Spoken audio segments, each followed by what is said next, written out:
ஒரு கிராமம். கிராமத்திற்கு எதிரே ஒரு இருண்ட காடு. அந்த காட்டுக்குள்ள ஒரு பழைய வீடு இருந்தது. அதை எல்லாரும் சூனியக்காரி வீடுன்னு சொல்லுவாங்க.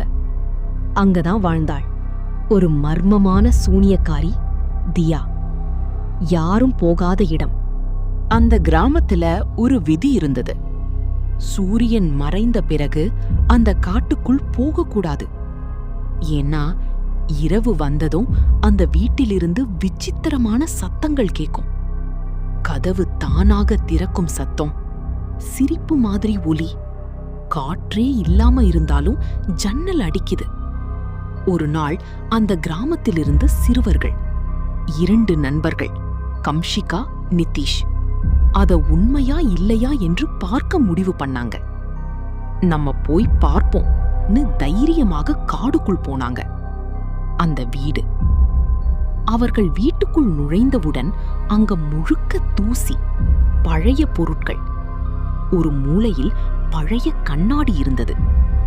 நிதிஷ் அதை பார்த்தவுடன் அவனோட பிரதிபலிப்பு மட்டும் இல்ல, பின்னாடி யாரோ நின்ற மாதிரி தெரிஞ்சது. அவன் திரும்பி பார்த்தான்.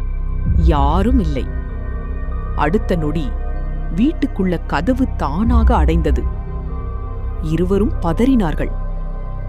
அப்புறம் மெதுவான ஒரு குரல், யாரு என் வீட்டுக்குள் வந்தது? அந்த குரல் எங்கிருந்து வருது தெரியல. காற்று பலமாக வீச தியா தோன்றினாள். அந்த இருட்டிலிருந்து மெதுவாக ஒரு நிழல் நகர்ந்தது.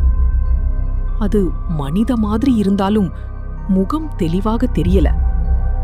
அவள்தான் சூனியக்காரி தியா. அவள் சொன்னாள், நான் எதையும் செய்யல. ஆனா என்ன டிஸ்டர்ப் பண்ணினா நான் அமைதியா இருக்க மாட்டேன். அவள் கையை உயர்த்தினாள். வீட்டுக்குள்ள எல்லா பொருளும் தானாக அசைந்தது. இருவரும் பயந்துட்டு கதவை திறந்து ஓட முயற்சி பண்ணாங்க. ஆனா கதவு திறக்கவே இல்லை. அப்புறம் திடீர்னு ஒரு பெரிய சத்தம். கதவு திறந்தது. அவர்கள் ஓடிப்போனார்கள். மீண்டும் அந்த இடத்துக்கு போகவில்லை. அந்த நாளுக்கு பிறகு அந்த வீடு இன்னும் பயங்கரமான இடமா மாறுச்சு.